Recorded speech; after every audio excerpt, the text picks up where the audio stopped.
Good morning everyone, today we're going to be talking about the Kvaris Expedition Preparation Campaign. That is quite the mouthful. However, there are several very important points that I want to point out in today's video. First of all, don't upgrade your Sanguine weapons. Your Sanguine weapons will be outdated in a month. That is the key point that I want to get out of the way, which is why I'm saying it right now at the very beginning of the video, and you're going to find out why if you keep watching. But before we jump into all of that, if you're new to the channel, I upload NGS content daily, so if you do play this game, I would really appreciate a subscribe as it really helps out the channel. Anyway, without further ado, let's begin the video.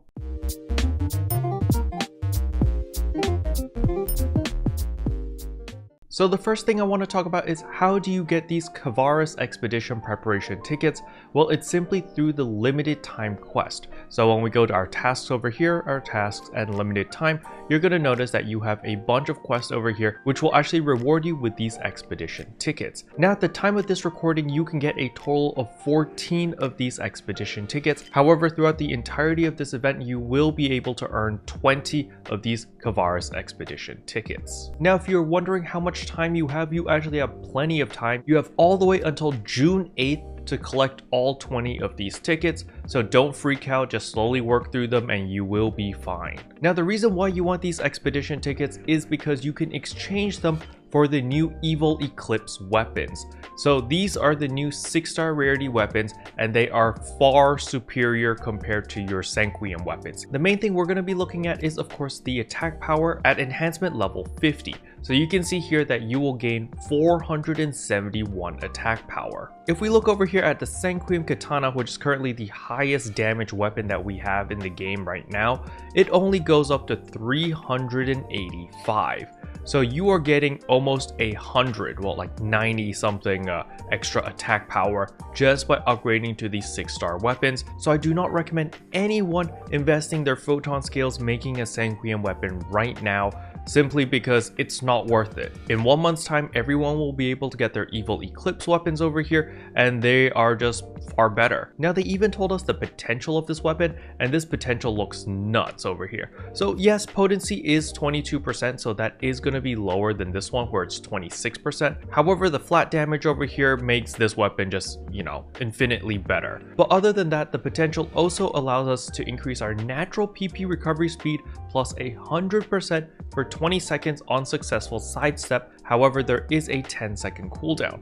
So this will require a little bit of testing to see that does this have a 100% uptime? If it lasts for 20 seconds and there's a 10-second cooldown, does this mean that you can have this active all the time? Or does this 10-second cooldown kick in after the 20-second duration of the natural PP recovery plus 100%? So this potential over here is very, very powerful, mainly for a lot of range players, because I know a lot of range players use sidesteps as their iframes. However, if we're talking about the Katana Braver, for example, then this potential over here doesn't really help us that much. However, what we're benefiting from is of course just the raw damage. The reason I say this is because Katana Bravers, we don't really sidestep that much. We kind of counter everything, so there is that. However, if you are a Bow Braver on the other hand, this is awesome. You are going to have a field day with this. However, I can already hear you guys typing in the comment section below asking, Karo, how many of these tickets do I need to exchange for one of these Evil Eclipse weapons? Well, if we scroll up here, if you just want a clean katana, it will cost you 6 of these tickets. However, obviously you would want to pick up one with a Fixa, and they're giving away Fixa attack level 1 Evil Eclipse weapons for 7 tickets. So it's just 1 ticket more and you could get a Fixa attack level 1 6-star rarity weapon. So please make sure that you get at least 7 tickets. Now, I personally recommend people to farm all 20 tickets. The reason for this is because, first of all, if you want the weapon camo, so the Evil Eclipse weapon camo, that will cost 2 expedition tickets. So if we want to get our Fixa attack level 1 Evil Eclipse weapon as well as the weapon camo, that will cost you a total of 9 tickets. So we still have 11 more tickets to spend. What should we spend it on? Well, actually, there's a lot of very nice choices over here. The thing that I would recommend most people to take is of course the new mineral that is going to be available in the Kvaris region, the Pentalite. This is going to be extremely useful because well, you can exchange at 5 per account, so that will cost you a total of 5 tickets for 100 Pentalites, because you are going to need this material in order to enhance your weapon as well as potential up your weapon. so this is really important. Another thing that's really important is arms refiners. Again, 5 per account. You can get 20 arms refiners over here. Very, very useful. Again, it only costs 1 for every 4 arms refiners, but if you want to purchase the Maxim, that will cost you another 5 points. So if we just get the Pentalite over here and the arms refiner, that is already 10 tickets gone. So we spent a total of 19 tickets already if you are to pick up all the arms refiners, all the Pentalite, as well as a fixed attack level 1 Evo Eclipse weapon, and of course the Evo Eclipse weapon camo. So the last point is really up to you. You can spend it on either getting 5 special scratch tickets or getting the fire exploit. So I have a funny feeling that they're putting this here because a lot of mobs are probably going to be weak to fire since we are going to an icy snowy mountain. So fire exploit might be something useful that we can take into consideration and pop that in. So I told you at the very beginning of the video that you should not be upgrading your Sanguine weapons, and I also explained why. So what should you be doing in the meantime until the new update comes out? Because, you know, we have like an entire month. Does that mean we just sit around, twiddle our thumbs, and do nothing for an entire month? Not really. To be honest, I would skip the Sanguine weapons mainly because with the new 1-year anniversary event coming in, we are getting the new seasonal weapons, the Dark Elemental weapons. I would use those weapons as a stepping stone to kind of bridge this 1-month period since all the enemies are going to be weak to the Dark Element. So having an Elemental weapon is going to be extremely beneficial for you. So you can just use that to beat up all the mobs and do your regular farming with that weapon.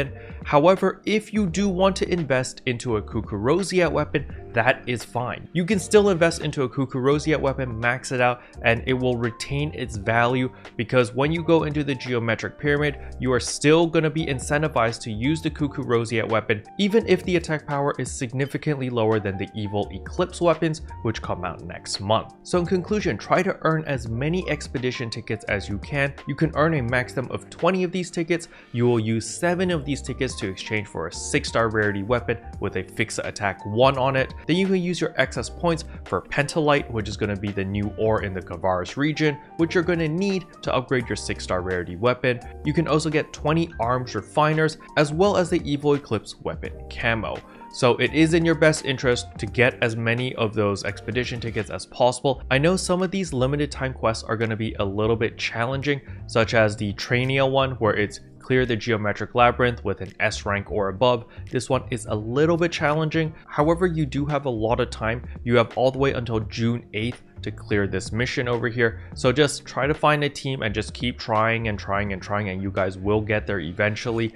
To get S rank, it took me maybe 4 attempts before I got S rank. We got really close, but we kept getting A ranks because people were dying. It really tests your skill, the geometric labyrinth, if you're trying to go for the S rank, simply because the bosses have so much HP and they hit really hard as well. So it is quite challenging. However, I will make a separate video explaining how I got my S rank, and hopefully that video will help you guys get your S rank. But just slowly work through all of these, and if there are any ones which you're really struggling at, you know, maybe skip them for now and revisit them at a later date when you're a little bit stronger, or you just have like better game mechanics, you've gotten more practice, or when you've got some powerful friends that are online. Special thanks to all the members for supporting the channel. It really means a lot to me. Thank you again. But yeah, that's all I wanted to cover in today's video. Hopefully you guys found it helpful. If you did, I would appreciate a like and a subscribe, and I'll see you guys in tomorrow's video. Bye. What can I say except you're welcome for the heals, the boosts, the